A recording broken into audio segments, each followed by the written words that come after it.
quand j'ai commencé, j'étais terrifié par les appels de vente. Moi, c'était l'horreur. J'avais aucune expérience en business. Je me suis retrouvé tétanisé. C'est là, allô et tu sais pas comment t'y prendre en fait. Je vais te dire un truc polémique, mais que tous les pros de la vente connaissent l'analogie. Il y a beaucoup de liens entre la vente et l'amour. Il y a une histoire de prendre le lead à un moment donné sur le meeting, et c'est pas pour l'écraser ou quoi que ce soit, mais c'est simplement, tu es là pour être le guide de ton prospect et l'aider à passer à l'étape suivante. Parfois, les gens te disent des choses pendant l'appel. Il y a des choses qui te trompent pas. Je pense qu'il faut se faire confiance. Si tu sens pas le client, c'est ton ADN qui parle, tu vois. Tu te dis, ah lui. Salut David. Tu vas bien ? Ouais, super. Merci. Bienvenue dans ce nouvel épisode de Business Pirate. Aujourd'hui, on va parler de comment mener un appel de vente comme un boss. Donc, écoute, ce que je te propose, on va faire une petite intro, on expliquera un peu pourquoi, en fait, c'est quand même un sujet hyper complexe pour les Français, de faire un appel de vente. Il y a très peu de ressources là-dessus. Donc moi, on va donner un peu nos retours d'expérience. Moi, j'avais fait des centaines d'appels de vente, des milliers, avec des gens comme toi, c'est-à-dire donc des CEO, donc du high level, etc. Avec aussi des personnes qui avaient des budgets plus modestes. Donc ce que je te propose qu'on a vu, donc en fait, on va voir le sujet en 5 étapes, ce qui est en fait les 5 étapes successives de l'appel de vente. Le filtrage, donc c'est-à-dire voilà, qui on prend en appel de vente. La préparation de l'appel de vente. Ensuite, la posture sur le déroulement de l'appel de vente. Après, ce qu'on appelle, désolé de l'anglicisme, le follow-up, c'est-à-dire qu'est-ce qui se passe à la fin de l'appel de vente. Et enfin, le closing, c'est-à-dire comment on fait pour que la personne mette la carte bleue ou le virement SEPA.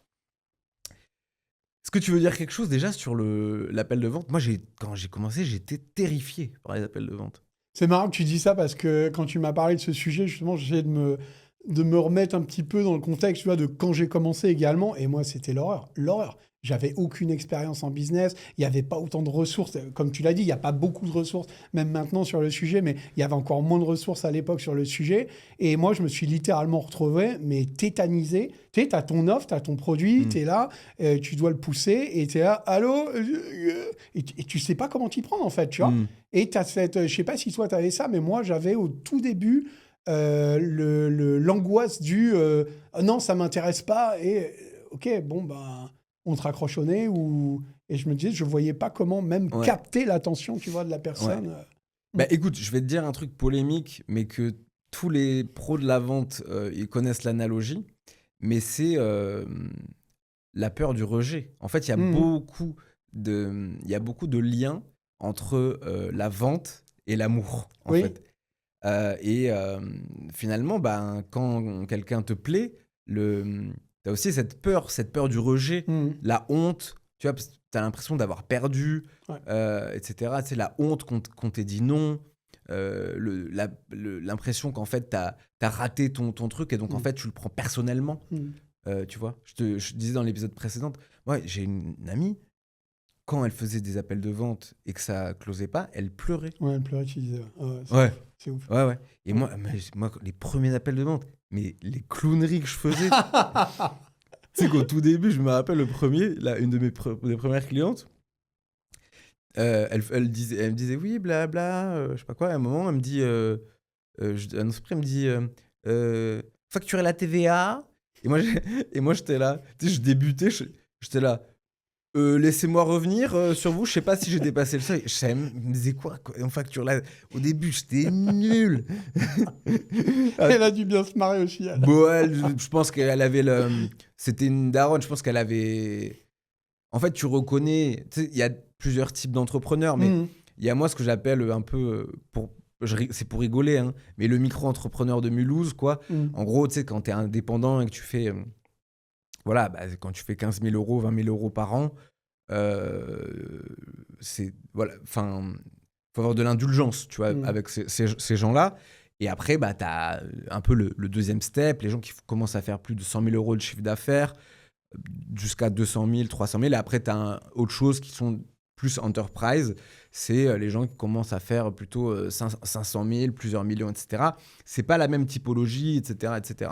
Mais comme le dit le bureau du travail américain, 99% des entreprises sont des entreprises de une personne. Exact. Donc, Je pense que là, il y a beaucoup de gens qui ont des petites TPE, PME, et il y a aussi beaucoup d'indépendants. Mais au début, mais que tu sois un CEO d'une boîte ou un indépendant, il y a quand même des manières de faire. Euh, Moi, donc on va commencer. Ce que je te propose, c'est que en gros, on va parler de la première étape, le filtrage. Mm. Donc, au début, évidemment, quand tu commences, dès qu'il y a le moindre signe d'intérêt, tu as envie de te dire ah ben on se prépare un appel et tout. Tu te rends très disponible. Même certaines personnes laissent leur calendrier Calendly ouvert directement. pour que n'importe Ouais, qui ouais. prenne. Ça, je l'ai jamais fait. Je l'ai jamais fait. Je disais, si vous êtes intéressé, vous m'écrivez. Ensuite, je démarrais une discussion. Donc là, je faisais un peu de l'avant-vente. On mettait un point dans l'agenda. Et ensuite, démarrer l'appel à ce moment-là. Et on reviendra là-dessus derrière. J'ai une femme. J'ai un défaut, c'est que j'ai un gros ego. Hein. J'ai une femme, mais c'est pas parce que c'est une femme, ça peut être un homme, qui m'a mis un no-show. Donc le no-show, évidemment, les entrepreneurs qui regardent, c'est en fait quelqu'un, tu prends rendez-vous avec quelqu'un et la personne, elle vient pas. Elle te met un lapin, quoi. Comme en amour. Et j'étais tellement vénère. Parce qu'à la limite, elle m'a même pas écrit avant, elle m'a même pas écrit après pour s'excuser. Ouais, elle a juste disparu de Elle a la disparu. planète, quoi. Et je me suis dit, mais il est où le respect? Mais attends, et toi, t'en as eu un dans tout... Depuis que tu fais du business, t'en as eu un seul no-show? Ouais. Tu sais que... Alors, je vais pas dire que c'est monnaie courante chez moi, tu vois, dans ma boîte. Mais je sais que c'est des choses qui sont... Enfin, régulièrement, nous, on a des gens qui nous font des no-shows. Et ben, c'est pour ça que je commence par deux trucs, le filtrage. Ouais. Donc, le filtrage. Quand cette dame m'a fait ce no-show, et après, je t'expliquerai aussi pourquoi les gens, il n'y a pas de no-show et pourquoi personne n'arrive en retard. La première chose que je fais, et c'est un peu sur la posture, c'est que à ce moment-là, quand cette dame venait, je commençais à avoir beaucoup de leads entrants. Donc, beaucoup de gens qui venaient. Et en fait, ça rassure d'avoir du lead entrant où tu te dis, tu as le choix. Comme en amour. On appelle ça l'optionnalité. Et en gros, ce que je faisais, c'est que quand la personne m'écrivait un message, elle avait un message automatisé où ça le renvoyait vers un questionnaire. Ok. Donc, je ne prends pas d'appel si la personne n'a pas rempli le questionnaire. Déjà, une personne qui remplit le questionnaire, il y a beaucoup moins de chances qu'elle fasse un no-show parce que, en fait, elle a rempli le questionnaire. Ouais, donc elle a fait. ouais. Voilà. Et ça c'était important pour moi. Ensuite, il y avait des réponses éliminatoires. Et aussi, autre chose, mais ça, c'est un autre sujet, c'est, je disais dans le questionnaire, c'était pas qu'un questionnaire, il y avait une information dans le questionnaire très tôt, je demandais pas le budget. C'est la question que j'allais te poser justement. Si je disais, ouais. Alors, il y a un peu deux écoles, hein, mais je disais, le budget minimum pour travailler avec moi est de temps par mois. Est-ce une somme qui est envisageable pour vous? Donc là, tu avais 3 réponses. Bah, soit la personne, souvent, elle voit le truc et en fait, elle s'arrête au questionnaire et tu le vois. Ouais, et là, tu le vois. Soit elle répondait oui. Soit elle répondait ça dépend ce qu'il y a dedans. J'aimais pas trop cette réponse, ça dépend ce qu'il y a dedans. Parce que c'est pas ça dépend de ce qu'il y a dedans. La question, c'est plutôt genre, est-ce que t'as le budget? Donc, j'aimais pas trop parce que ça dépend ce qu'il y a dedans. Je me suis dit, le mec commence à négocier, il va me casser les couilles, lui. Mais en fait, ça fait. Quand t'annonces le prix avant, quelqu'un qui est complètement touriste, tu perds pas de temps. Parce que moi, j'aime. Après, il y a des gens introvertis, extravertis. Moi, j'aime pas perdre du temps dans des appels de vente, tu vois. C'était très efficace d'annoncer le prix. Ensuite, je regardais le questionnaire et il n'y avait pas de Calendly automatique derrière. C'est moi qui revenais vers la personne et j'estimais si je prenais l'appel ou pas. Donc, c'est un peu risqué, mais ça m'a permis d'avoir des prospects hyper qualifiés. J'avais des rendez-vous hyper quali. À un moment, j'avais un taux de closing de 90%. j'étais, mec, le Vanguard de... j'étais... On en rêve tous, des taux de closing comme ça. Bah oui, mais peut-être que j'ai loupé aussi des opportunités. Mais ça me permet... Mais parce qu'en fait, il faut aussi regarder dans le business quelles sont tes métriques d'optimisation. En fait, il n'y a pas que l'argent quand même dans la vie. Évidemment, c'est le nerf de la guerre. Mais moi, c'est aussi l'argent que je fais par rapport au temps que j'y passe. Et en fait, j'aime pas perdre du temps. Donc voilà, il y a des gens, il y a des CEO qui étaient touchés dans leur ego. Il y en a un qui me dit oui, c'est ça, je trouve que c'est chronophage cette façon de faire, etc. J'ai dit bah, ok. Comment vous permettez-vous, Thibault Louis? Non mais ouais. Non mais et du coup je me disais et tu sais quoi, ce CEO là, je suis allé regarder plus tard et ce mec il a jamais publié. Donc j'avais envie de te dire alors tu l'as trouvé ton truc? Bah non, voilà. Donc finalement peut-être que tu aurais dû le remplir ce putain de questionnaire. Autre chose, donc sur le filtrage, je ne parlais pas à l'intermédiaire. Parce que vu que je visais le CEO, je l'ai fait une fois, sauf parce qu'il y a un milliardaire qui m'a contacté. Alors là, j'ai dû passer par 3 étapes avant de l'avoir. Je l'ai eu en call. Je refuse. Donc si le responsable marketing vient, ou le CMO, ou ce que tu veux, au début, je ne le faisais pas. J'ai dit... si le CEO est intéressé, il a besoin de beaucoup d'investissement. Donc, je veux parler en direct avec le CEO. Ok, donc tu zappais. Tu zappais, tu voulais pas parler au CMO Non. Ouais, ok. Non, je travaille en main à main avec le CEO. Les tarifs sont premium. J'ai pas envie de faire un entretien préalable avec le responsable Charlotte, responsable marketing. Non, c'est si on fait un appel. Déjà, si on fait un appel de vente, on en fait un. Ouais, je comprends. Après, c'est marrant parce que toi, du coup, l'entonnoir, ton entonnoir est très... J'ai l'impression que ton entonnoir est comme ça, tu vois. C'est-à-dire que très tôt, en fait, tu verrouilles les différents... Alors, mais c'est la différence entre ton business et le mien. C'est que moi, à l'époque, quand je faisais du high ticket, entre guillemets, j'avais pas besoin... Tu vois... 10 clients, 8 clients, 10 clients, ça suffisait. Je comprends, j'avais 27 ans. J'aurais jamais rêvé de faire, je sais pas, même à des moments, après année 1, je faisais 20 000 € de chiffre d'affaires par mois, j'avais pas de coûts. Quand t'as 27 ans, t'es le roi du pétrole. Oui, bien sûr. Tu vois, à la différence de toi, où en fait, t'as besoin de grossir en mode scale-up, etc. Mais c'est 2 machines différentes. Complètement, Donc, première étape, pour moi, c'est le filtrage. Je sais pas si toi, comment tu... le filtrage, nous c'est sensiblement différent. C'est-à-dire qu'on est plutôt, si tu veux, dans une approche où... on va pas, par exemple, appeler directement une personne, tu vois, qui nous a laissé ses coordonnées, soit au travers...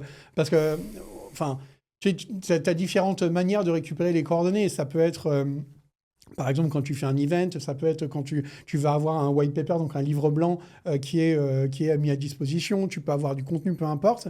Et en fait, nous, ce qu'on fait, c'est qu'on va rentrer tous ces contacts-là, ils vont rentrer automatiquement dans HubSpot, donc, qui est notre CRM. Et ensuite, on va pouvoir enrichir le CRM d'informations à mesure que on va avoir une multiplication des contacts avec chacune des personnes. Par exemple, tu as un prospect, tu vas avoir un point de contact, il va télécharger un white paper. Ensuite, il va assister à un webinar. Ensuite, il va, je sais pas, peut-être ouvrir un compte de trial, donc un compte d'essai sur notre solution. Et à un moment donné, donc il y a un score. Et quand le score atteint un certain niveau, là, en fait, on va contacter la personne. Là, par contre, tu vois, on n'envoie pas de questionnaire. Nous, c'est un humain donc, qui va appeler. Et le but du jeu, c'est vraiment justement de qualifier, s'assurer que la personne, est-ce qu'elle a un besoin? A priori, en tout cas, l'intérêt, il a l'air d'être déjà marqué. Mais on va valider son besoin, on va valider l'autorité, on va valider est-ce que tu es dans un timing, tu vois, qui s'y prête ou pas, ou est-ce que la personne juste regarde comme ça en attendant. Et donc, tu as toute une série de critères comme ça qu'on va valider. Et derrière, à partir du moment où la personne est qualifiée, ce qu'on va faire, c'est qu'on va pouvoir... il y a un appel de vente, justement, dont l'objectif, ça va être de pusher le lead à un sales. Parce que... moi, c'est un truc à dire qui est la différence entre ton entreprise et la mienne, c'est que moi, j'ai jamais fait de démarchage. Tu fais que de l'inbound, toi. C'est des gens qui viennent, en Je fait. suis un marketeur. Ouais, Toi, ouais. vu que ton but, c'est... Moi, en fait, le but, c'est que j'avais jamais besoin d'une croissance infinie, Ah ouais, je tu comprends. vois. Toi, vu que ton but, c'est un peu de faire du blitzscaling, tu as une flotte commerciale, sauf que parce que tu as besoin à un moment, quand tu fais du volume, d'avoir une Bien flotte sûr. commerciale. Et donc, en fait, ta qualification, en fait, on parle de filtrage qualification, c'est qu'en fait, l'équipe marketing s'occuper de faire en sorte de scorer, faire du scoring client. Et une fois que le client avait un score suffisant, vous estimiez que c'était bénéfique, pertinent pour l'équipe commerciale de faire Exact. un appel. D'accord. Après, ça, c'est la manière dont nous, on gère l'inbound. Mais après, tu as aussi l'outbound. C'est-à-dire, on a toute une équipe, ça s'appelle les business developers, qui, eux, vont carrément aller sur LinkedIn, cibler des prospects qui sont dans notre cible, qui sont dans notre ICP, notre profil de client idéal, et là, qui vont bombarder donc, des séquences de messages. Et donc, après, il faut toujours les renouveler parce que bon, c'est toujours la même chose. Hein. Il y a des séquences qui marchent à un moment donné, après tout le monde se met à les utiliser, ça ne marche plus. Et donc là, tu bombardes, et tu vas voir au bout de combien de temps, déjà, est-ce que le prospect va réagir? Est-ce qu'il va réagir positivement ou pas? Et ce qui est rigolo, c'est qu'on a remarqué qu'en général, il faut un minimum de 7 points de contact entre toi et le prospect pour que ça déclenche un véritable intérêt, tu vois, pour qu'ils se disent « Ouais, ok, je suis prêt à prendre un échange avec quelqu'un de cette boîte-là. » C'est-à-dire, faut qu'il te voie. C'est comme quand en publicité, en fait, avant que tu achètes un pantalon, il faut que tu sois targeté, je crois, entre 7 fois et 20 fois avant que tu passes sur le bouton d'achat. Voilà. C'est ça, en fait, un point de contact pour toi. Ouais, c'est ça, c'est ça. Et puis, par exemple, tu vois, on envoie un premier message. Est-ce qu'il va réagir ou pas? T'envoies un deuxième message. Est-ce qu'il va réagir ou pas? Et en fonction de la manière dont il a réagi, tu peux avoir un message ensuite qui va être différent. Et donc, tu as une séquence. Et généralement, les séquences, c'est 8, 9 messages. Ouais. Et ça te permet de faire un premier filtrage à peu près automatisé, une première qualif automatisée Ok. qui est reprise ensuite par les BDR. Donc ça, c'est la première étape, la qualification. Donc, en fait, on a deux manières de qualifier pour pas, entre guillemets, perdre le temps. Mais voilà. Moi, j'ai jamais eu mon Calendly ouvert, gratuit, disponible. Et à la fin, même pour... je voulais pas de flotte commerciale. Donc, parce que pendant longtemps, c'est moi qui faisais les appels de vente. Donc, tu vois, j'ai jamais pris de closer externalisé. C'est quand même une belle bande de cassos quand même. Ouais, et ils peuvent détruire ta marque. Ouais. Alors à un moment, ce qu'on a fait, c'est qu'on c'est plutôt les gens qui géraient les opérations chez moi, dont j'avais confiance, qui n'étaient pas des sales professionnels. Le problème, c'est que le commercial, si t'es pas un expert commercial, et même si t'es bon dans la vente, en fait, manger des noms dans la gueule tout le temps, c'est super démotivant. Et en fait, à un moment, j'ai une fille de ma team, je pense qu'elle se sentait mal quand elle closait pas, tu vois. Et le truc, c'est qu'elle me l'a dit, et ça, c'est un truc qui est assez important, ça va de soi, je pense, pour toi et moi, mais c'est que le meilleur closer, le meilleur commercial de ta boîte, c'est le CEO. Même si tu es un tueur des ventes, si c'est ta boîte, si c'est pas toi le meilleur closer, the best closer in town, comme dirait Harvey Specter, tu vois. Et moi, j'ai de la peine pour les CEO qui aiment pas faire qui ont du mal à faire les entretiens de vente, les gens trop du produit. Si c'est ça, tu as intérêt à avoir à t'associer avec quelqu'un, tu vois, dont c'est vraiment la spécialité. Ouais. Pour moi, tu peux pas être entrepreneur par définition, c'est pousser quelque chose, soit pousser une vision du monde, pousser un produit, pousser un service, pousser une transformation, quelque chose que tu as envie de voir arriver. Donc, si tu peux pas le faire, t'as beau avoir le meilleur produit du monde, ça peut pas marcher, en fait. Première qualité nécessaire quand t'es entrepreneur, c'est vendre. Sinon, t'es un rêveur, et tu peux être un rêveur qui vend bien, mais à un moment, il faut quand même que tu fasses de l'oseille, quoi. Don't clairement. run out of cash. Donc, donc première étape, filtrage ou qualification. Maintenant, préparation. Donc, en fait, tu as réussi à décrocher un rendez-vous d'un prospect qui est intéressé. qui a scoré selon toi, donc selon ta boîte, ou selon moi, on fait l'appel, il faut préparer l'appel. D'accord ? Donc, comment on fait la préparation ? Bah, il y a plein de choses. En fait, pour préparer, déjà, c'est bien comprendre. Alors, tu es là, bien sûr, pour découvrir, poser des questions à ton prospect. Donc, a priori, il est le mieux placé pour savoir quel est son besoin ou pas. Enfin, quoique. Mais surtout, je pense que la préparation, c'est bien comprendre le contexte, tu vois, de ton prospect. En tout cas, je parle pour Assessors, tu vois, pour ma boîte. C'est quand on appelle quelqu'un, il faut qu'on connaisse bien son contexte, l'environnement concurrentiel. S'il y a des actualités, par exemple, on voit qu'il va y avoir beaucoup de recrutement, ou alors au contraire, pas du tout. Donc, du coup, peut-être qu'il va mettre plus l'accent sur le talent management. Donc, on va vraiment faire en sorte de bien comprendre tout ça, comprendre quelles peuvent être ses contraintes également, savoir quelle est la place de la personne dans la chaîne de décision, tu vois. Est-ce qu'à un moment donné, tu t'adresses vraiment à une personne qui a les clés de la baraque ou pas, quoi, tu vois. Et des fois, par contre, il y a certaines entreprises, tu vas peut-être pas avoir l'ultra décideur tout de suite. Non. Des fois, tu as envie d'avoir des comptes, tu vois, de décrocher des beaux logos. Tu te dis, bon, bah là, tu as un point d'entrée, on va attaquer par ce point d'entrée. Ça Ouais. t'empêche pas d'aller attaquer par un autre côté, par un autre contact par ailleurs, mais je dirais, ouais, ça, c'est quand même les éléments pour moi qui sont essentiels. Quoi, dans la Non, mais préparation. je vois le contexte. C'est vrai que dans la vente grand compte, c'est vrai que c'est un peu complexe, qu'il y a plusieurs business units et tout. C'est pour ça que j'ai toujours, moi, aussi apprécié à travailler avec des plus petites structures, parce que ça va beaucoup plus vite. Donc, c'est un peu deux contextes différents. Mais moi, j'aime bien ce que tu dis sur le contexte. Ce que je regardais, déjà, évidemment, il faut de la préparation. Donc, aller sur les réseaux sociaux de la personne, regarder éventuellement s'il y a une actualité, une levée. Moi, je regarde le nombre d'employés aussi. Ça te permet de savoir s'ils n'ont pas levé, tu sais à peu près de chiffre d'affaires combien ils font. Moi, ce que je faisais, je comptais le nombre d'employés. Tu multiplies par 100 000 par an. Et c'est à peu près le chiffre d'affaires de la boîte, tu vois. Grosso modo. En tout cas, s'ils sont en dessous, c'est qu'il y a un sujet, toi. Soit ils viennent de lever, ils sont en train de cramer à mort, ils n'ont pas encore eu ils n'ont pas encore de traction, mais oui, c'est un bon indicateur. À un moment, la moitié de mes clients, ils avaient levé de l'argent. Donc, et certains, d'ailleurs, certains VC, certains investisseurs disaient en fait au CEO, souvent c'était dans le contexte prélevé ou levé, le CEO doit prendre la parole parce que ça va maximiser en fait l'impact. Et donc mon nom circulait dans certains cabinets de VC, donc de venture capital.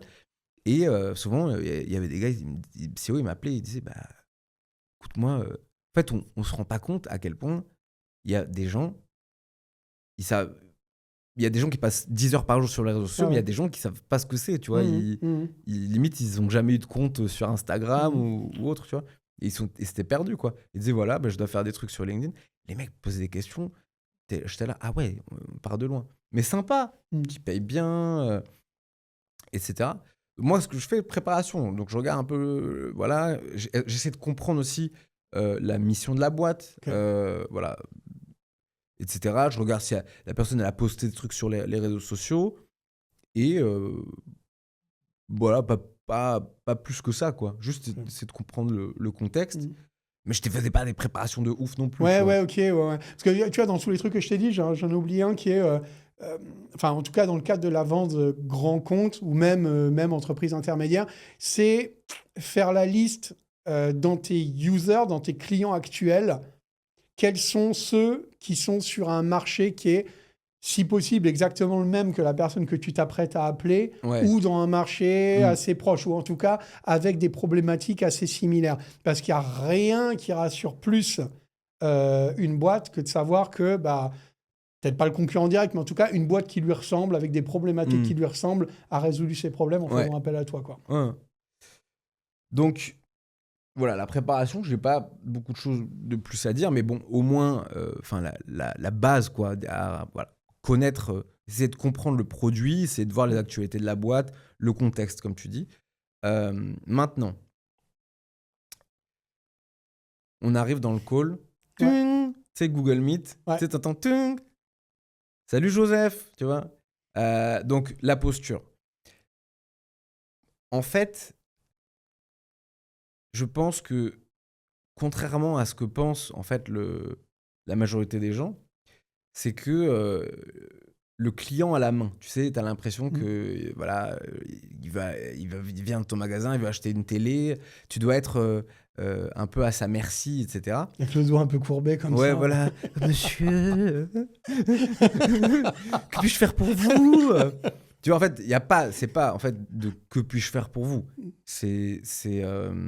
En fait, il faut être leader les meilleurs vendeurs, ils sont leaders. C'est eux qui donnent le tempo. Donc, bonjour Joseph. Alors, tu peux faire icebreaker ou pas, mais moi je faisais des petits icebreakers, mais j'étais quand même plutôt, on va droit au but. Je dis, salut, bah écoute, voilà, merci pour l'appel. Ce que je te propose, si tu le souhaites, c'est, je vais te présenter très rapidement ce qu'on fait. Euh, Tu peux me donner du contexte dans ta boîte et ensuite, ben, si tu as des questions, j'y réponds. Est-ce que ça te va? Super! La personne, souvent, elle te dit ça. Donc, alors, ou alors tu peux demander un peu le contexte de l'appel, etc., si tu l'as pas.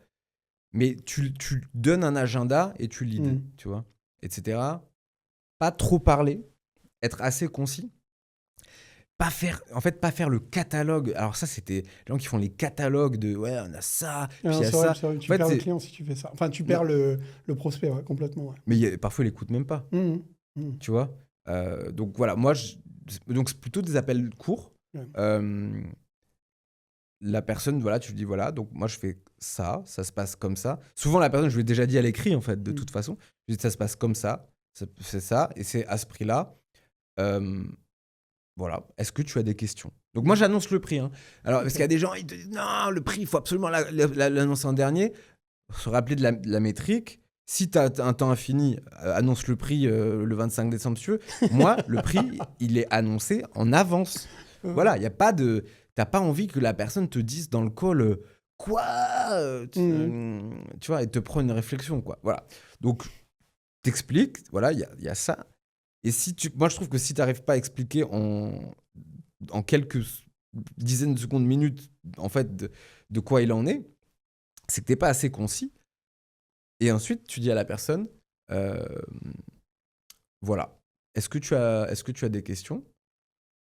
Et en fait, je me suis rendu compte d'un truc. Plus la personne, elle est high level, moins elle a de questions, plus elle décide vite. Et en fait, ça, c'est un truc que j'ai remarqué et ça a été démontré dans une étude de Fanny Nussbaum. Ça s'appelle la neuroplasticité. Mais en fait, les bons entrepreneurs, ils décident hyper vite. Mais partout. Au restaurant, chez le coiffeur, dans le bar. En fait, ça s'appelle la neuroplasticité. Et en fait, ils n'ont pas besoin de te poser 1000 questions, que tu les rassures et tout. Et généralement, quelqu'un qui te pose plein de questions, déjà, moi, ça me saoule. Mais c'est qu'ils ont besoin d'être rassurés, ils doutent. Et même s'ils achètent, ils peuvent un peu second guess derrière leur choix et peut-être te dire ah mais en fait je sais pas quoi, etc., etc. Et quand les gens ils étaient high level sur des boîtes qui avaient levé, souvent c'était des alphas, hein, et souvent ça allait vite. Ça allait vite et ils disaient ok, on commence quand? Alors il y avait deux, et donc après il y a le follow-up. Mais avant que je te dise donc, ce qu'on va finir par le follow-up et le closing. Mais il y a des gens que je closais, mais je dirais, donc toi, est-ce que tu es d'accord avec ma manière de mener l'entretien ou pas? Ou tu as une autre façon? Si, en gros, c'est vrai que c'est hyper important. Donc, l'agenda, je pense que quelque chose qui est très... Enfin, expliquer voilà, qu'il va y avoir un agenda, il doit être respecté des deux côtés. C'est montrer aussi que tu es respectueux du temps, tu vois, de la personne qui te... Et que tu attends aussi un respect de ton propre temps. C'est s'autoriser aussi, expliciter que on est là pour voir s'il y a un fit mutuel, c'est-à-dire tu n'es pas là pour convaincre, tu vois. Pour moi, quand on parle d'appel de vente, après, tout dépend ce qu'on entend par appel de vente. Mais pour moi, par exemple, nous, on ne fait pas de vente lors du premier appel. On est là pour vendre le next meeting, le prochain rendez-vous, qui D'accord. sera avec une personne qui fera la démo et qui closera le client. Mais parce qu'encore une fois, on a des cycles plus longs souvent qui impliquent plus de personnes. Il va falloir faire la démo à toute l'équipe RH et ainsi de suite, avoir l'aval de la DRH et du CFO et ainsi de suite. Après, ouais, valider, vraiment revalider encore une fois. Hein, c'est pas parce que tu as regardé, tu t'es dit, OK, la personne qui me contacte, elle est à peu près ici dans la hiérarchie. Non, tu valides bien qu'il y a le besoin, tu revalides bien qu'il y a l'intérêt, tu valides bien que, en effet, tu peux donner un ordre d'idée du budget. Alors nous, c'est différent parce que comme le prix va dépendre du nombre d'utilisateurs, on ne sait pas encore combien il y en a, mais on explique, on donne un ordre d'idée quand même, tu vois, pour que les personnes puissent se projeter. Et puis derrière, si on est OK, on enchaîne sur OK, très bien, donc on a validé l'intérêt, bam, bam, bam, on a verrouillé les points essentiels. Ce qu'on vous propose, maintenant, on prend un rendez-vous pour avec un account exécutif chez nous. Et donc là, tu proposes généralement 2 choix, tu vois, mais surtout jamais on se quitte jamais en OK, je vous laisse revenir vers moi. Ah, voilà. C'est Non, impossible. non. C'est pas une réponse en fait, tu vois. Ok, donc là, parce que on est à la fois, tu as dit 2 choses, mais on, on va ouvrir sur le follow-up, donc Ouais. la 3e étape. Mais je rebondis sur ce que tu as dit. En fait, t'es pas dans une posture de mendiant. Non, En jamais. fait, les mauvais vendeurs, ils sont pas dans des postures de mendiant. C'est presque l'inverse. Mhm. C'est presque genre, ils te qualifient. Mhm. Et en fait, et ils regardent. Et les meilleurs vendeurs, souvent ceux qui atteignent les plus grands quotas, justement, ils ont horreur de rentrer dans des meetings avec des gens où il y a très peu de chances que ça close. Mhm. Donc en fait, ils recherchent ce qu'on appelle les whales, les baleines. Ouais. C'est-à-dire qu'en fait, ils vont même en fait, réduire leur nombre d'appels, réduire le nombre de deals et chercher les plus gros deals. Et c'est fou, en fait, parce que tu passes de mendiant, oh, s'il te plaît, achète mon truc, Mais tellement. en fait, à genre, non mais, attends, Mhm. mais tu faut jamais le faire sentir quand même, c'est genre, en fait, on va regarder aujourd'hui, pas seulement si je te vends quelque chose, t'es pas en train de vendre une télé. Parce que si tu vas chez le marchand de télé, le gars, la télé, le but, c'est de la vendre. Mais dans des prestations intellectuelles, soit avocat, que tu sois gestion de communication, truc RH, tu as tout à fait le droit, en fait, d'estimer que le client en face n'est pas un bon fit et que ça va pas le faire. Ouais, soit le client n'est pas un bon fit, soit toi-même, tu n'es pas un bon fit pour le client. Oui. Tu te dis non, moi je pense que je ne vais pas pouvoir résoudre votre problème. Et à un moment donné, il faut aussi se poser la question, quel est l'intérêt en tout cas, quand tu es une boîte, tu as travaillé ta réputation et tout, et c'est pareil pour tout le monde. Mais quand tu es Sopreneur aussi, j'imagine. Mais quel est l'intérêt en fait de vendre une prestation à quelqu'un? Tu sais que tu vas pas vraiment atteindre les objectifs que poursuit le client. Derrière, ça risque d'abîmer ta marque. Enfin, il n'y a aucun intérêt, quoi. Et un autre truc aussi, tu sais, quand tu parlais de la différence entre les bons et les mauvais sales. Moi, j'ai remarqué, il y a un truc qui ment pas. C'est le nombre, quand tu regardes dans le CRM, le nombre de deals qu'ils ont d'ouverts. Tu vois? C'est-à-dire, t'en as qui ont plein de deals ouverts et depuis combien de temps? Alors oui, il y a des comptes qui mettent du temps à être signés.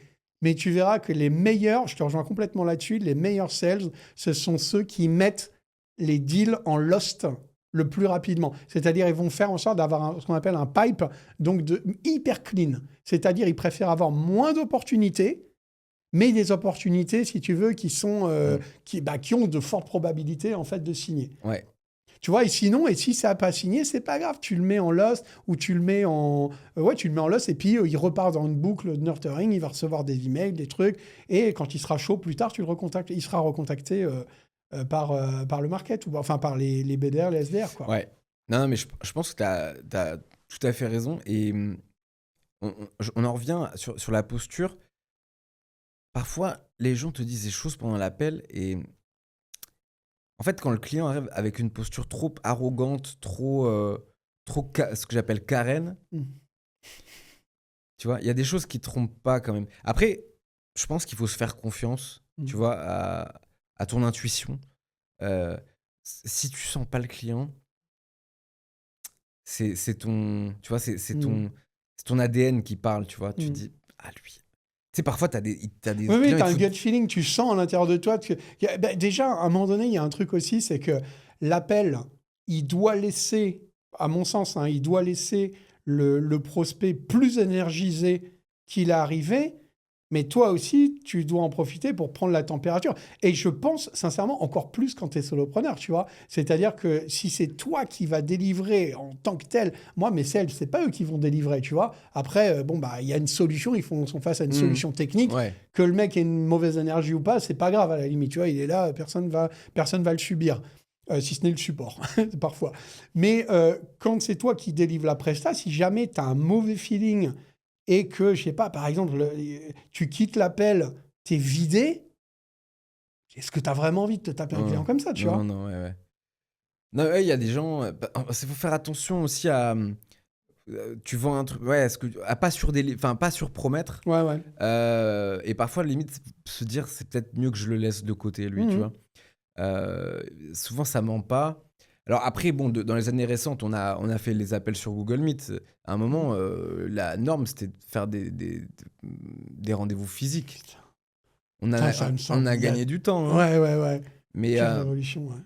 euh, et, mais donc, je pense, ouais, donc là-dessus, sur la confiance, mais je pense qu'il y a un retour quand même des événements physiques, etc., du fait de la rencontre. Mhm, mhm. Voilà, il faut que la personne ait la confiance. C'est un autre sujet, mais en fait, si le prospect te connaît, t'a vu, t'as lu sur les réseaux sociaux, t'as vu dans des vidéos, etc., c'est pas du tout la même chose que si, en gros, il a Bertrand de telle boîte dont il a jamais entendu parler. Bien Tu sûr. vois? Et donc, ça, c'est ce qu'on appelle au poker l'edge. Donc, Mhm. avoir un edge, c'est-à-dire un avantage concurrentiel, bah, c'est sûr que pour moi, le fait que les gens viennent, souvent, ils viennent parce ils ont lu ma Mhm. newsletter, etc., etc. Et c'est pour ça qu'il y a un truc que j'aime pas trop, c'est les mises en relation. Parce que si la personne ne te connaît ni Neve ni Nadan, moi qui suis plutôt polémique sur les réseaux sociaux, j'ai une personnalité particulière, j'ai déjà travaillé avec des clients avec qui la personnalité fitait pas. Mais en fait, il y a souvent quelque chose que j'aime bien dire, c'est j'aime bien travailler avec des clients avec qui je prendrais un café ou une bière avec plaisir, tu vois. Ça veut pas dire que c'est le cas de tous, Mhm. mais il y a des clients quand même, putain, tu sors de l'appel, tu dis, waouh, c'était. Enfin, ou de la presta, tu dis, waouh, là, enfin, il était chiant, lui, quoi, hein, tu vois. Mhm. Et j'ai le choix. Donc, Je pense que c'est un grand point ouais, de différence entre ton type de ouais, business, tu oui. vois, et un business comme celui que j'ai. C'est-à-dire que forcément, si je me dis quand tu es solopreneur, bah, tu peux absorber. Après, tu peux monter des systèmes et ainsi de suite, mais si tes prestations nécessitent d'être en interaction directe avec les gens, tu as forcément un univers fini, enfin un montant fini de clients que tu peux toucher. Tu vois ce que je veux dire? En Mm. simultané. Ouais, En ouais. tout cas, pour les prestations qui nécessitent d'être en contact avec la personne. Donc, ouais, je pense que tu as tout intérêt à sélectionner, mais de manière Ouais. hyper méticuleuse, tes clients. Alors, Ouais. ça, c'était quand je faisais de la presta. Et ensuite, quand je faisais les bootcamps ou la communauté Les Punks du Web, Hmm. ben là, il n'y avait pas d'appel de vente. Ok. Donc, les gens pouvaient acheter par carte bleue. Le problème, c'est qu'il y a n'importe qui peut rentrer. Et en fait, quand la personne, elle a acheté et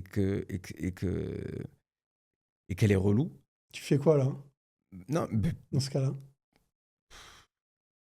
T'as déjà viré par exemple un client? Ça t'est arrivé? Enfin, sortir un client d'un accompagnement comme ça? Enfin, d'un alors, produit. alors, il y a deux choses. Il y a la prestation de service individuelle, donc Ouais, ok. voilà. Et ensuite, donc les communautés. Alors, est-ce que je les ai sortis? Il y a à des moments des gens qui peuvent demander le remboursement. Mhm. Donc chez moi, c'est moins de 1%.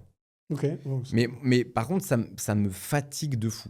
Donc en général, je le donne soit complet, soit partiel. Si la personne elle a utilisé des ressources, etc. etc.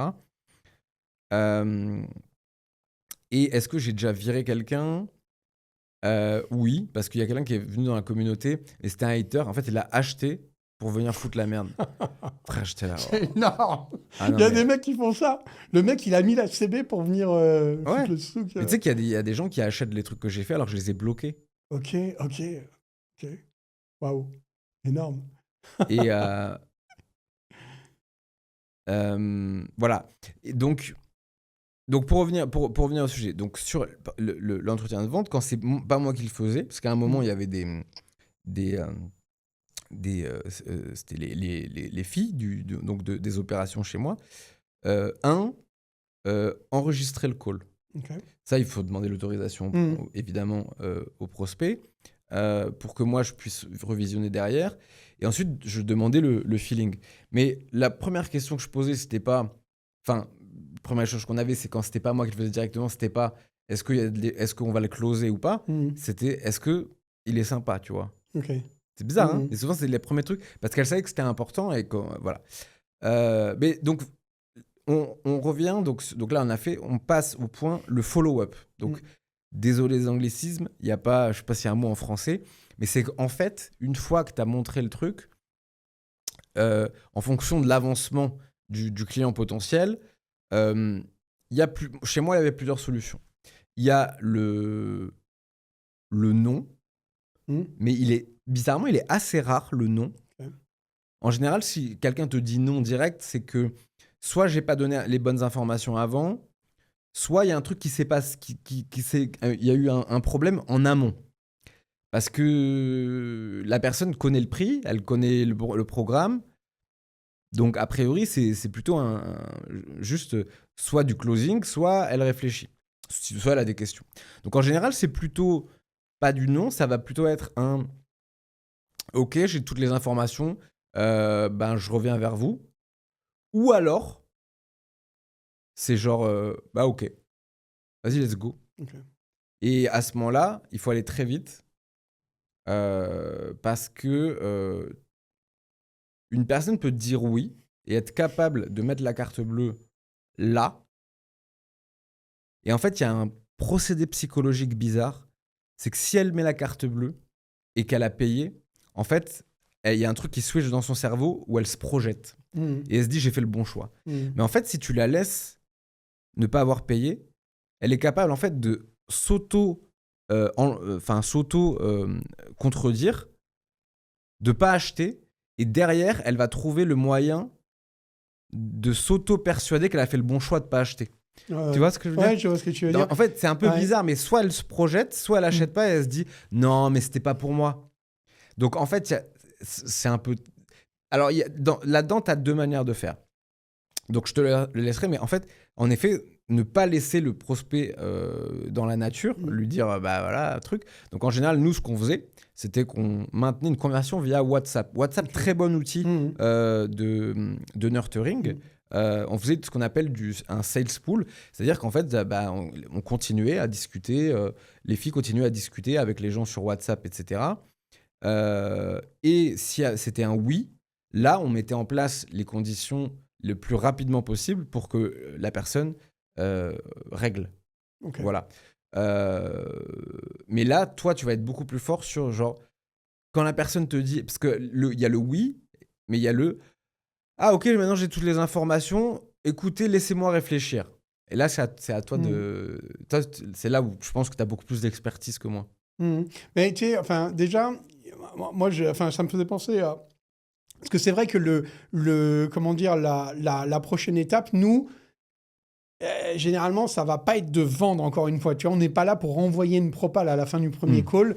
C'est vraiment vendre le meeting suivant où tu vas avoir la démo, où là, tu vas pouvoir voir toute la valeur. Le premier call, c'est vraiment de la qualification du besoin. Est-ce qu'on est un fit mutuel ? Est-ce que, voilà, ça va... Et tout de suite après, donc nous, on vend le call. Et franchement, on n'a pas cette objection-là, tu vois. Généralement, si soit la personne est prête à un vrai besoin, soit elle n'en a pas, et si elle n'en a pas, on la remet en nurturing, en fait. Ou alors, la personne nous dit, non, là, pour l'instant, j'ai un autre sujet. Par exemple, je suis en train d'installer un SIRH, donc c'est des gros projets, des systèmes de gestion des ressources humaines, machin. Bon, Et donc, notre sujet à nous, notre solution n'est pas prioritaire. Mais par contre, dans 3 mois, dans 6 mois, on va attaquer ce sujet-là. Donc, on se donne rendez-vous à un autre moment. Mais ouais, nous, c'est toujours l'objectif, c'est de vendre Ouais. le call suivant. Que- Mais tu vois, par exemple, enfin, il y a un gars, pour moi, qui est vraiment le best sur ces calls-là, sur les premiers calls. Tu connais Célian Frey? Ouais. Le gars, tu sais, qui a l'agence 1600 qui vend les Mm. vidéos. Je pense que je n'ai jamais vu de ma vie un mec qui close ses clients aussi vite. Je me souviens avoir fait on a fait un call, c'était un call de découverte pourtant, tu vois. Et je crois qu'il nous a closé en 7 ou 8 minutes. Mais il a un truc, le mec, il te met dans une seringue, dans un entonnoir, bam, bam, bam, bam, bam. À la fin, justement, tu t'apprêtes à dire, bon, bah, ok, j'ai toutes les infos, écoute, je reviens vers toi. Ok, bah, le gars, il t'enchaîne, quoi. C'est, bah, ok, qu'est-ce qui te manque comme information pour prendre ta décision maintenant, en fait. Et tu vois, il t'amène petit à petit, je te dis, il te fout dans une seringue, et à la fin, il t'envoie le lien Stripe à l'issue du premier call. Ce qui est Ouais. quand même taré, tu vois. Bah non, mais moi je pense que c'est. Ouais, il a pas de temps à perdre. Ah non, il n'a pas de temps à perdre. Et tu sens, si tu veux, dans son attitude en plus, tu sens que le gars n'a pas de temps à perdre. Après, je pense que tu peux le faire en effet quand tu vends, tu as directement le CEO, tu sais, ou la personne qui est responsable de son budget, qui a l'autorité pour prendre la décision directement. Mais ça m'a. Enfin, c'était une belle. Et t'as acheté? C'était une masterclass. Ouais, on a acheté une fois. Et puis, du coup, on a racheté, je sais plus, 3 ou 4 fois derrière. Ouais. Bah tu Ouais, vois, ouais. bah, le lien Stripe, même idéalement, ça j'ai réussi à le faire. Euh, Quand je l'ai fait, quand je l'ai dit à ma team, je crois que, je sais pas, qu'ils ont regardé, ils se sont dit, mais c'est Superman, tu vois. Même moi, j'avoue que, même moi, quand je l'ai fait, je me suis étonné moi-même. Tu fais payer la personne pendant le call. Ouais, c'est ça. Ouais. Pas après le Ok, call, ouais. pendant le call. Mm. C'est-à-dire que tu l'as et tu lui dis, bah écoute, donc là, tu les informations, et la personne te dit, écoute, ben moi, j'étais chaud, j'ai tout ce qu'il me faut. Pour moi, c'est OK. Et limite, c'est lui qui dit, bah, qu'est-ce qu'on fait maintenant? Et là, Ouais, je vois. voilà. Et là, il faut que ce soit prêt. Et donc là, tu dis, bah, écoute, je te donne le lien de paiement et je vais t'accompagner. Donc, et comme ça, tu me dis si tu as le moindre souci, etc., etc. Donne le lien de paiement et le gars rentre la carte bleue pendant l'appel. Mais tu vois, moi, du coup, j'ai été de l'autre côté et j'ai été le gars qui a mis qui a cliqué sur le bail et qui a mis la CB. Quelque part, ça a un effet libérateur, tu vois. C'est-à-dire que tu es là, tu cherches une solution. Bon, forcément, tu as pris un call avec un gars ou une nana parce que tu imagines que la personne va pouvoir résoudre ton problème. On te présente la solution. Et quelque part, tu payes et tu t'enlèves le truc de la tête, tu Ouais. vois, c'est même de la charge mentale en moins. Bah, Et tu sais qu'après, ok, donc ça, je l'enlève de ma tête. Et après, tu as l'équipe qui va prendre la suite. Et on commence à bosser ensemble, quoi. Mais t'as pas ce truc du bon, ben, je vais réfléchir, je vais me poser, envoie-moi une doc. Et puis en fait, bah, tu perds la moitié de tes clients, en fait. non, Comme mais ça. tu peux. Potentiel, Non, pardon. mais Ouais. tu rends service. En fait, Bien sûr. c'est une question de. Tu prends le. Ouais, tu accompagnes, t'es Mhm. acteur du truc et après, je suis pas là. Enfin, il y a une différence entre être trop pushy, Mhm. tu vois, entre être un peu agressif dans ta Mhm. manière d'être et d'être plutôt affirmatif. Ouais, assertif, quoi. Ouais, assertif, ouais. Ouais. Mhm. Euh, hmm, voilà. Parce que au départ, moi, j'étais assez. En fait, quand je faisais de la prestation de service, c'est vrai que je me disais, bon, la personne, je vais la laisser, elle revient vers moi ou pas. Mais globalement, il y avait pas mal de oui. Ouais, il y en a un, il m'a dit oui. Il m'a dit, c'est quoi la prochaine étape? Et alors, la différence, c'était que c'était des virements CEPA. Et le truc, et c'est ça qui est intéressant, et je pense que c'est ce que Célian fait aussi. Et ça pourrait être un tout autre sujet, hein. Mais moi, j'ai eu un gars qui m'a pas payé. Ok. Je peux dire un truc. je- Après, je demandais à tout le monde de me payer en Mhm. avance. Mhm. Non négociable. Donc, tu vois, parce qu'il aurait très bien pu dire ah, mais c'est bon, le truc. Il commence à faire la vidéo et après, vous payez. Non, tu mets ce qu'on appelle un retainer. C'est pas obligé de lui faire tout payer, mais tu mets un retainer et la personne, elle a mis un retainer, bah, elle est engagée. Et moi, donc en gros, je faisais payer la prestation en amont. Je n'ai pas toujours fait ça, mais globalement, maintenant, c'est ça, quoi. À la limite, le truc que je peux faire, si c'est des paiements un peu plus gros, tu peux faire un paiement en plusieurs fois. Ouais, mais le premier paiement se fait en amont. Voilà. Donc ça, Et toi, ces paiements, c'est avant le démarrage de la presta ou c'est à 30 jours ou... Non, tu fais payer... Ah non, mais moi, tant que tu bouges pas le petit doigt s'il n'y a pas l'argent sur le compte. Je bouge pas le petit doigt tant qu'il n'y a pas l'argent sur le compte. Ok, je vois. Ouais. Parce que talk is cheap, quoi. La personne...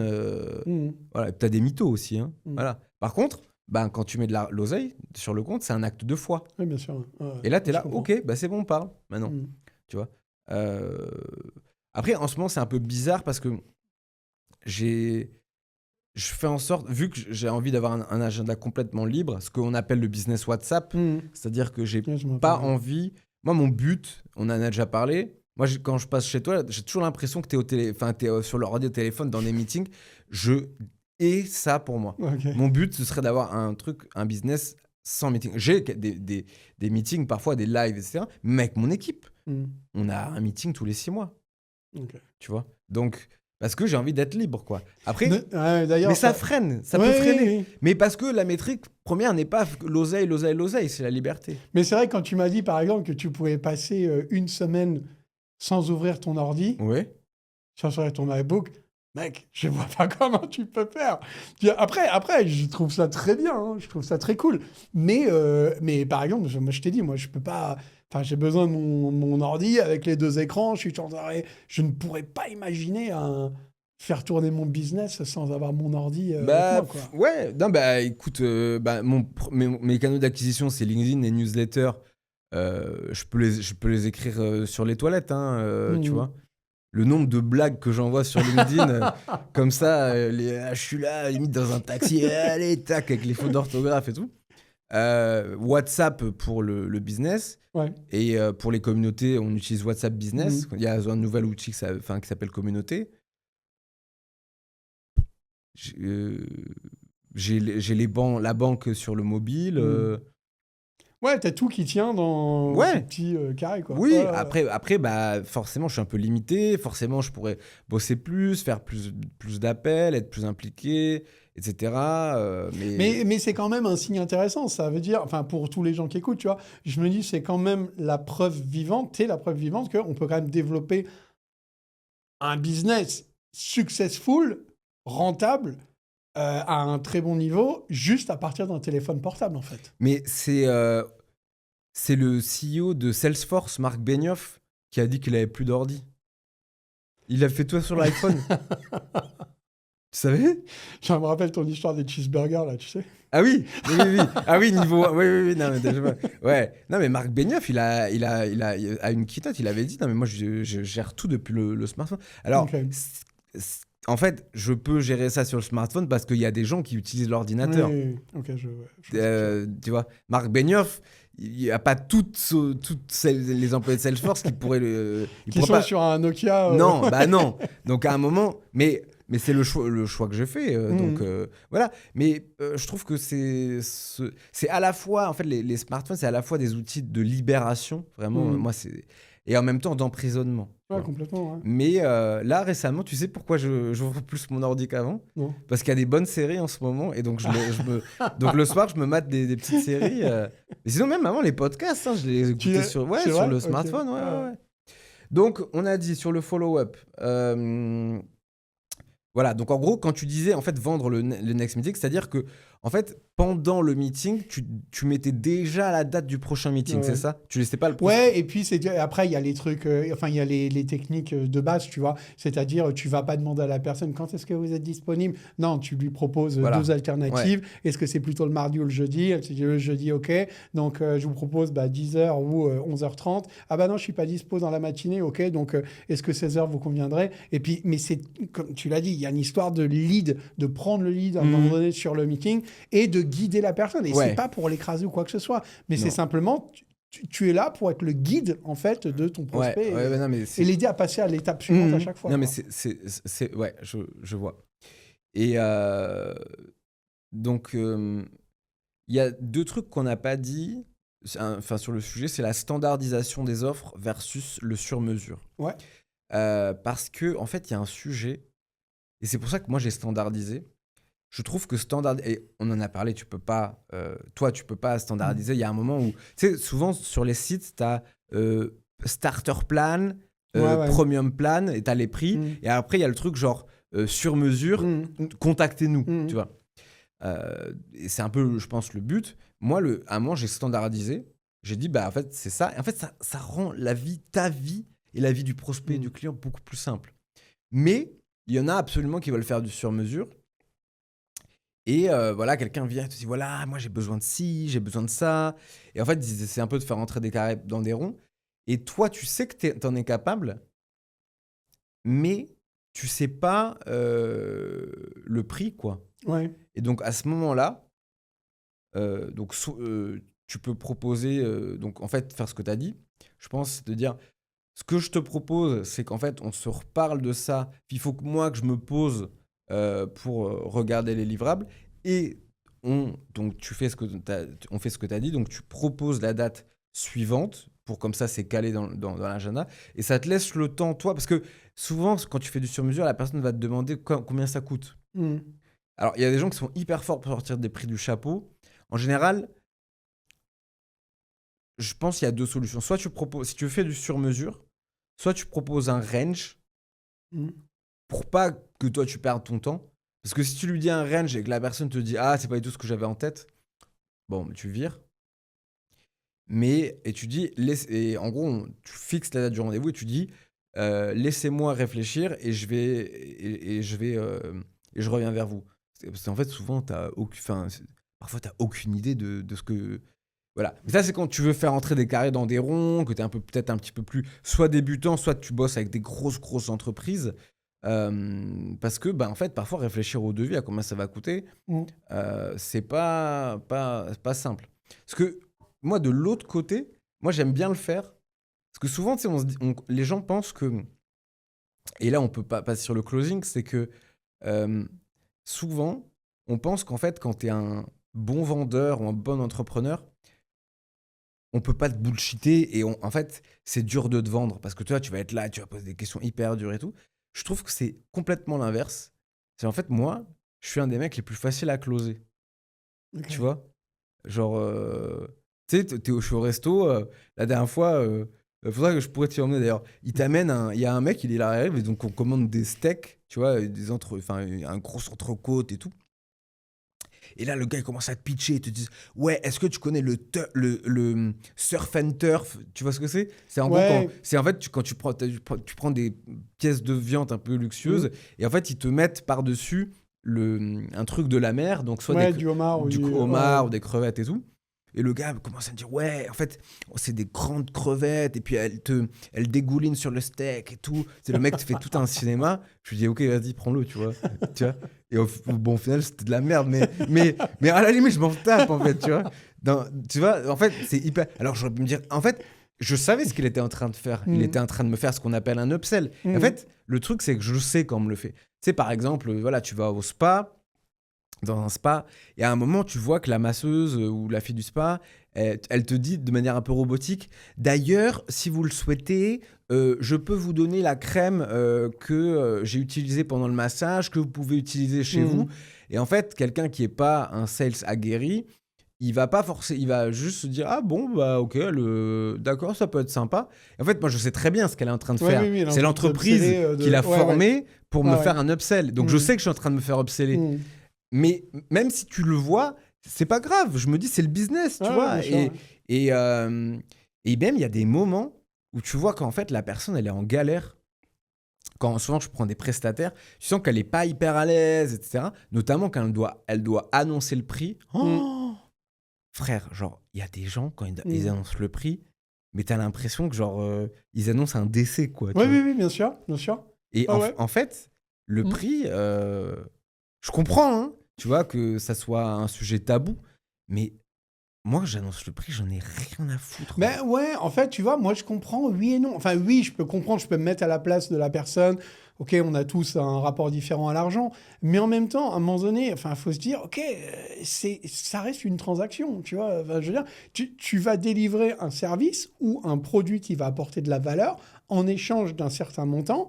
Si la personne n'est pas d'accord avec ce montant, elle peut te le dire. Il peut être possible, après ça dépend des politiques de chacun, soit de baisser un peu le tarif en fonction de contrepartie, ou soit de rester au tarif, mais d'offrir quelque chose.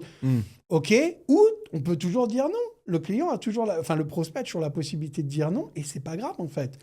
En fait, quelque part, tu vois, je comprends, et quelque part, je comprends pas, en fait, qu'on soit mal à l'aise avec ce sujet. Bah, je pense que c'est culturel. Ouais, Mais ouais, ouais. après, quand tu fais du business, t'en as plus rien à foutre. Et limite, il y a des moments où la personne, tu dois lui. Parfois, j'avais je devais leur sortir le prix du nez, quoi. Le mec, il était là, il regardait ses chaussures. Ouais, alors c'est ça. Et tu sais, direct, il commence à se justifier. En fait, t'es là, frère, genre. C'est bon.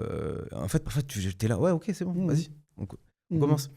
Et voilà, donc sur ce sujet du closing, voilà, donc toi, en gros, donc en fait, tu donnes le tempo, tac, tac, il faut que la personne, donc en fait, c'est une succession, on va dire, de meetings jusqu'au meeting final où la personne, tu lui envoies le devis avec t'envoies le devis, et puis généralement, en fait, alors tu peux faire, tu vois, des fois, tu peux.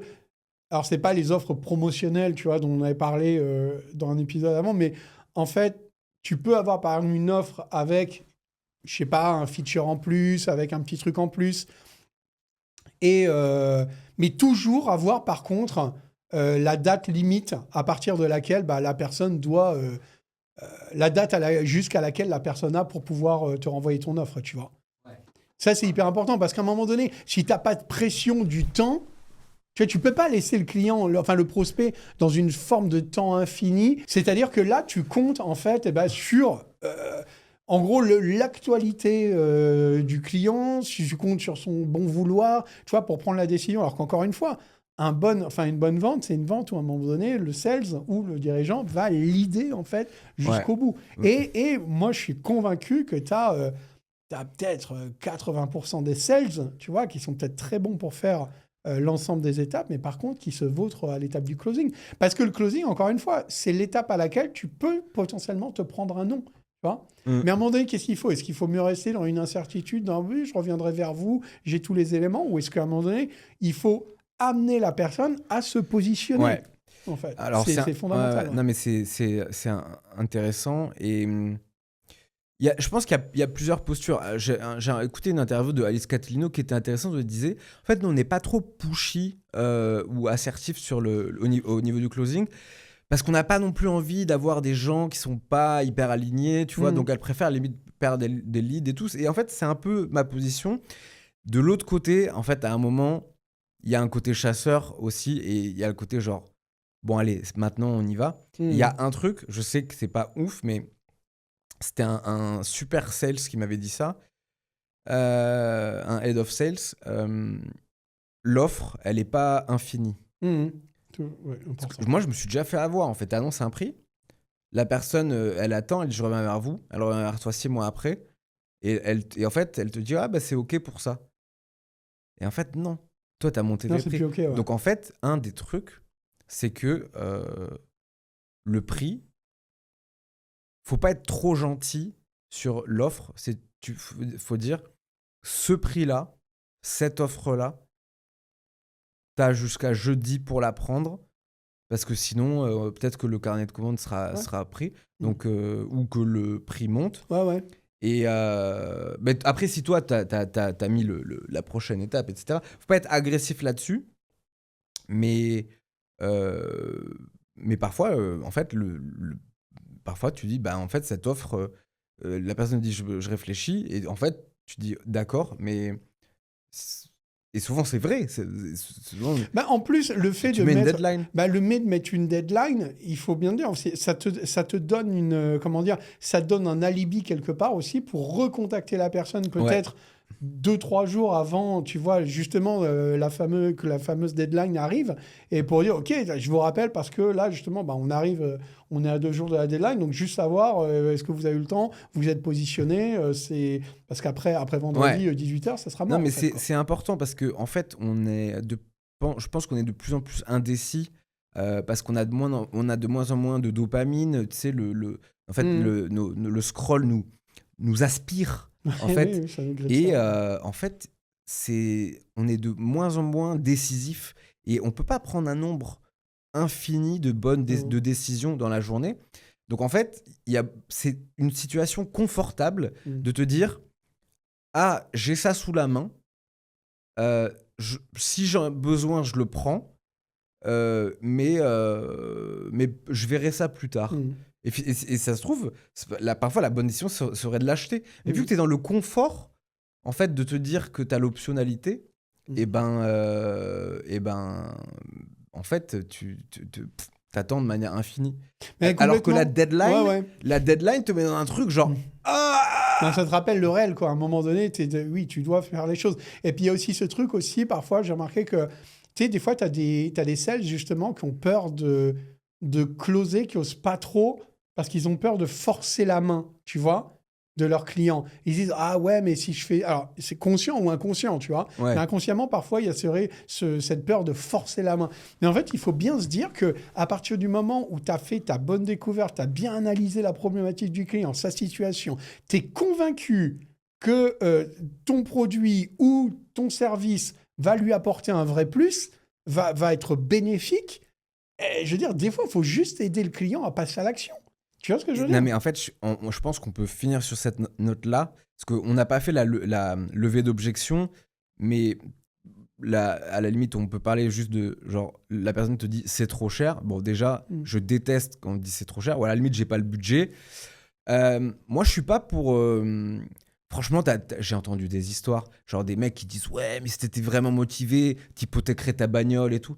Franchement, je veux pas me faire passer pour un gentil, mais frère, faut avoir un peu d'éthique en business quand même, tu vois. Et la personne, si elle est en situation de scared money, c'est-à-dire que et je l'écris noir sur blanc sur le site, si le prix de cette prestation vous met dans un inconfort financier, ne le prenez pas. Ne le prenez pas, Non, voilà. Donc ça, c'est important.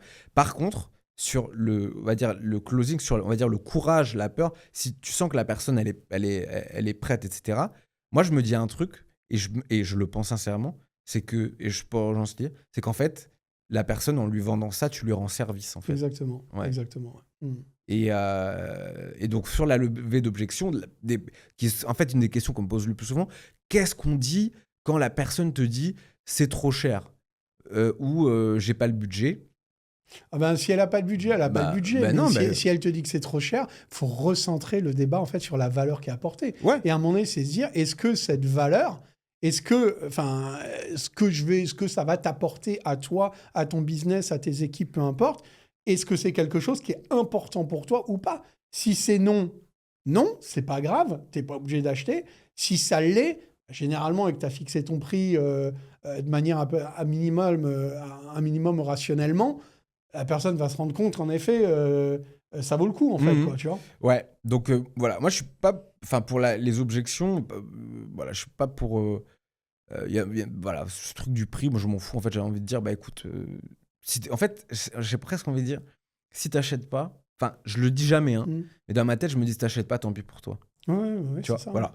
Donc pas de lever d'objection, et sur le closing, je me dis, bah en fait, je rends service à la personne, donc j'ai pas de honte ou de truc en fait, à un moment, faut, voilà. C'est pas réclamer, mais en fait, c'est close mouth, don't get fed. Tu sais qu'il y a une technique aussi de closing qui marche apparemment bien. Nous, on le fait pas. Hein. Mais j'avais un client qui vendait des sites internet à des TPE, des artisans et autres. Et en fait, lui, il jouait ce qu'on appelle l'anti-vente. L'anti-vente, c'est dire, écoutez, si vous n'êtes pas prêt à acheter, c'est pas grave. J'ai 50 concurrents comme vous. Vos concurrents, là, juste après, je sors du meeting, je vais les voir, les uns après les autres. Et eux, pendant que vous êtes encore en train de réfléchir, eux, ils vont augmenter leur chiffre d'affaires. Et ça, apparemment, c'est une technique qui fonctionne très, très, très bien. Voilà. Ouais, bah, alors, mais en fait, le truc, c'est que tu peux vraiment le penser. Moi, on m'a déjà traité de arrogant en appel de vente. en fait, voilà. En fait, d'un autre côté, j'aime pas les clients qui font les pachas ou les gens qui arrivent comme ça.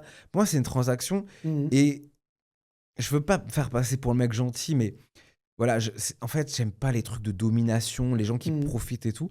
Et je peux te dire que quand il y en a qui arrivaient, qui faisaient les beaux en appel de vente, franchement, je leur mettais un petit taquet, tu vois. Bah ouais, Ah ouais, non, non, j'imagine. mais non, mais ça va, quoi. Ah. Franchement, un peu d'humilité, Mhm. ça fait pas de mal, quoi. Mhm. Le je suis le client, mais ferme-la. Ouais. Franchement, ça Oui, va. ça donne pas tous les droits, clairement, quoi. Non, Mhm. non, non, non, Mhm. non. Et je t'ai vu, je t'ai observé au resto. Enfin, t'es un gars qui a bien réussi et malgré ton éthique, etc. C'est pas que t'es pas exigeant, c'est que tu me le dis quand c'est bon ou quand c'est pas bon, mais quand c'est pas ouf, genre t'es hyper cool, tu vois. Mhm. Ouais, ouais. Alors que voilà, donc voilà en fait voilà, être exigeant, enfin avoir des attentes, ça veut pas forcément dire être pénible, tu vois. Oui, t'es pas obligé de te comporter comme un Non, connard, en non, fait. Ouais. bah Oui, non, oui, voilà, complètement. Ouais. etc. Mhm. On est bon? On est bon. Bah écoutez, merci. Pensez à vous abonner. Et puis, prochain épisode très rapidement. Merci à tous. Ciao, ciao. Ciao.